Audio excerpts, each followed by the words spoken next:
नमस्कार. कॅन्डिड माऊ कुकिंग आणि बरेच काहीमध्ये मी माया तुमचं खूप खूप स्वागत करते आहे. आपण ग्लोबल विलेजचा पहिला भाग बघितला. आता आपण दुसरा भाग बघणार आहोत. तर हे आम्ही जी सुरुवात केली तेव्हा इथे खूप उजेड होता आणि जसं जसं आम्ही प्रोसीड करायला लागलो, सुरुवातीचे आपण इंडिया पॅव्हिलियनपर्यंत बघून झालो होतं पार्ट 1मध्ये आणि त्याच्यानंतर हळूहळू काळोख होत गेला आणि सगळीकडे लाईटिंग होत गेलं. तर ते लाईटमध्ये सुद्धा एक छान दिसत होतं सगळं ग्लोबल विलेज. तर आता आपण सेकंड पार्ट एन्जॉय करूया.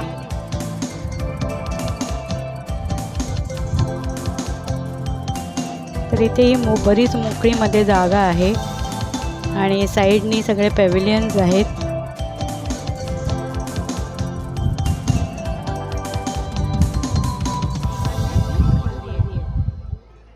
आणि इथे ही खाऊ गल्ली आहे. इथे भरपूर छोटी छोटी दुकानं आहेत खाण्याची.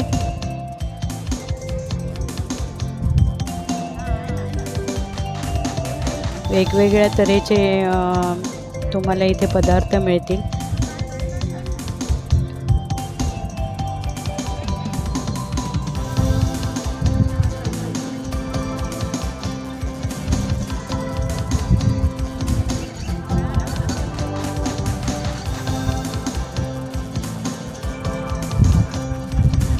आणि गर्दीही वाढत गेलेली आहे.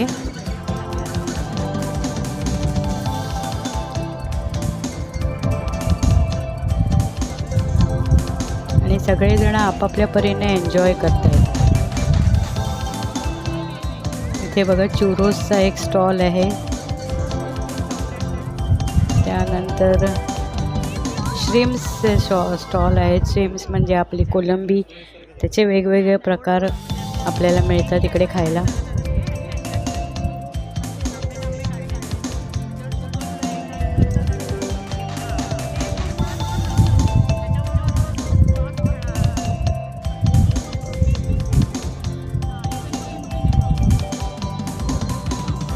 फ्राईजचा एक स्टॉल आहे. त्याच्यानंतर समोर दिसते आपल्याला ते आफ्रिकाचं पॅव्हिलियन दिसतंय. पण आता आपण कुठल्याही पॅव्हिलियनमध्ये जाणार नाही आहोत, कारण एक पॅव्हिलियन बघण्यासाठी आपल्याला भरपूर वेळ लागतो. तसंच तिकडे रोड ऑफ एशिया पण आहे, म्हणजे जिकडे ज्यांची मोठी मोठी पॅव्हिलियन्स नाही आहेत त्यांची ह्या रस्त्याला छोटी छोटी शॉप्स, भरपूर शॉप्स आहेत.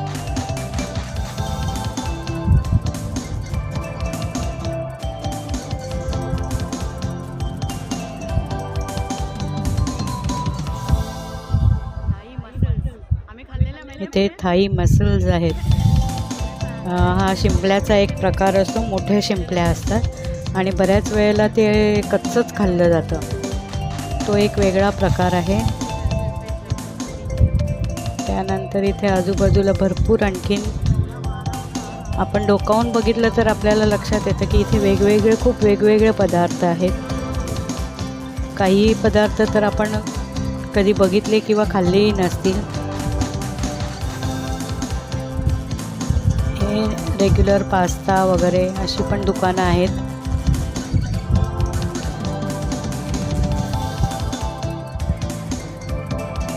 शवार्मा वगैरे आहे. इथे श्रिम्स परत आलेत.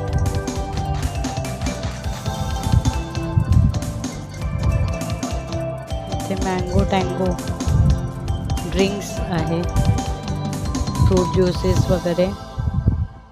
इथे पण एक फ्राईज आहे.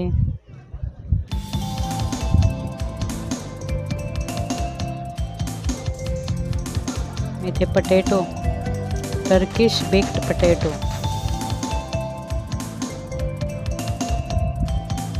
आणि इथे आणखीन पॅव्हिलियन्स आतमध्ये आहेत भरपूर. खूप मोठा आवार आहे हे, त्यामुळे फिरायला खूप वेळ लागतो आणि निवडकच आपल्याला पॅव्हिलियन्स बघता येतात. एका दिवसात तर एवढी सगळी पॅव्हिलियन्स बघून होणं अशक्यच आहे.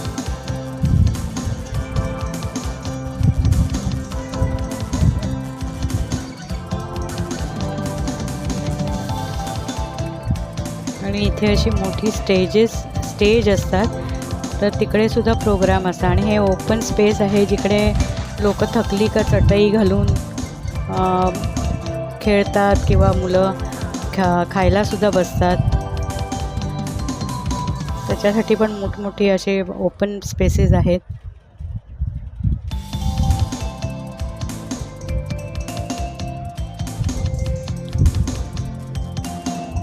रेस्टॉरंट्स आहेत इकडे.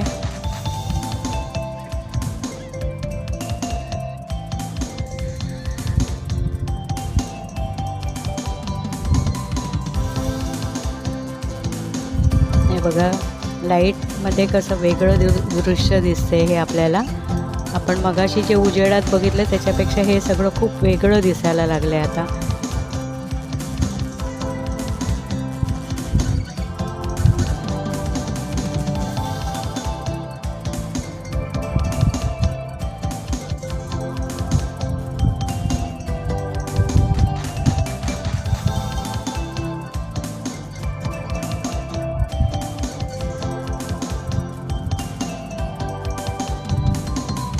मुलांसाठी सुद्धा खूप काही वेगवेगळे प्रोग्राम्स असतात. आणि इकडे एक मुलांसाठी वर्कशॉप पण असतं. तिकडे जाणार आहोत आम्ही.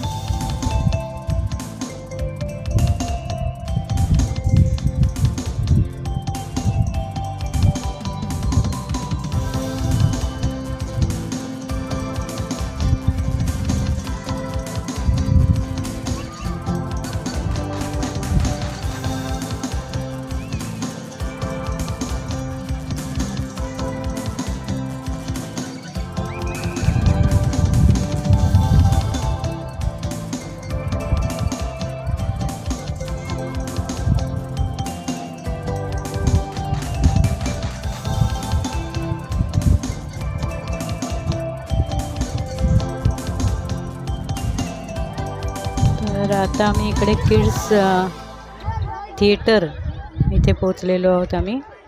आणि इथे आता आत आम्ही काय प्रोग्राम आहे तो बघणार आहोत.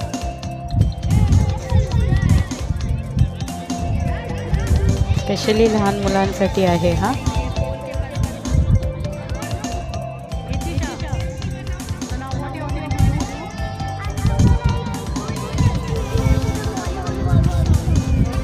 बॉलिवूड वर्कशॉप आहे. तर तिकडे तिला जायचे आहे आणि तिकडे आता काय शिकवत आहेत ते बघूया आपण. तर इथे एक बॉलिवूडच्या गाण्यावरती डान्स शिकला आणि ती गितिशा शिकली आणि खूप छान शिकवला त्यांनी. आणि हे जे थिएटर आहे ते छान अशी अरेंजमेंट आहे, सर्क्युलर अरेंजमेंट आहे इथे सगळ्यांना बसायला. हे सगळ्या बाजूनी लोकांना दिसतं आणि मुलं तर खूपच एन्जॉय करतात. कारण इथे वर्कशॉप बरोबर आणखीन काही मॅजिक शोज वगैरे असे पण असतात. तर ते बघून खूप खुश होतात.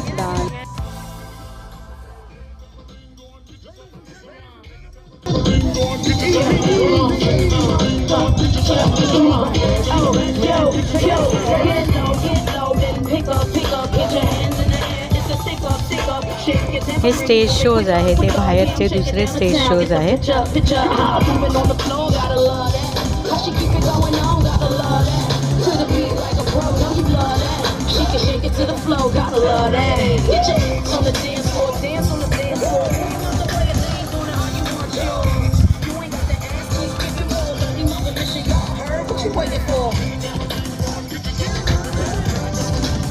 इथे हा जो गेमिंग झोन आहे तिथे 100च्या वर गेम्स आहेत लहान मुलांपासून मोठ्या लोकांसाठी खेळण्यासाठी. आणि ते खूप सगळेजण एन्जॉय करतात. पण भरपूर लाईन असते, खूप गर्दी असते तिथे. त्याचप्रमाणे इथे जी खाण्यापिण्याची सगळीकडे पसरलेली दुकानं आहेत तिथे तर आपलं भरपूर खाण्यापिण्यासारखं आहे. आणि इकडे नक्की येऊन एन्जॉय करायला पाहिजे सगळ्यांनी. रात्रीच्या वेळेचे दृश्य बघा हे कसं आहे ते. आणि हे असे स्टेजेस असतात. आता आपण एक प्रोग्राम बघितला तिकडच्या स्टेजवर. तसंच आता आपण नेक्स्ट पार्टमध्ये आपण मेन स्टेजवरचा डान्स बघणार आहोत किंवा मेन स्टेजवर कुणी सेलिब्रिटी आले आहे ते बघणार आहोत.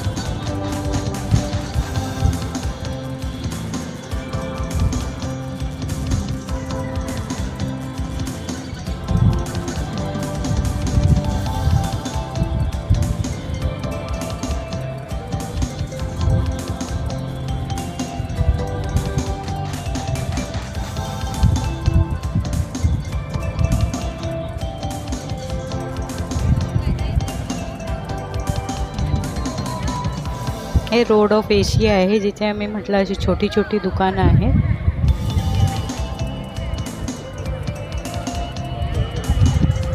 गेमिंग झोन मधलं आपल्याला दिसते. तर अशा तऱ्हेने आपण आता आपला सेकंड पार्ट जो आहे तो बघितलेला आहे. थर्ड पार्टमध्ये आपण स्टेज शोज बघणार आहोत. इकडे सरप्राईज कुणाला तरी आणलं जातं सेलिब्रिटीला आणि मग ते स्टेज शोज होतात. तर हा कसा तुम्हाला वाटला सेकंड पार्ट तो नक्की मला सांगा आणि चॅनलला माझ्या सबस्क्राईब करा, लाईक शेअर करा.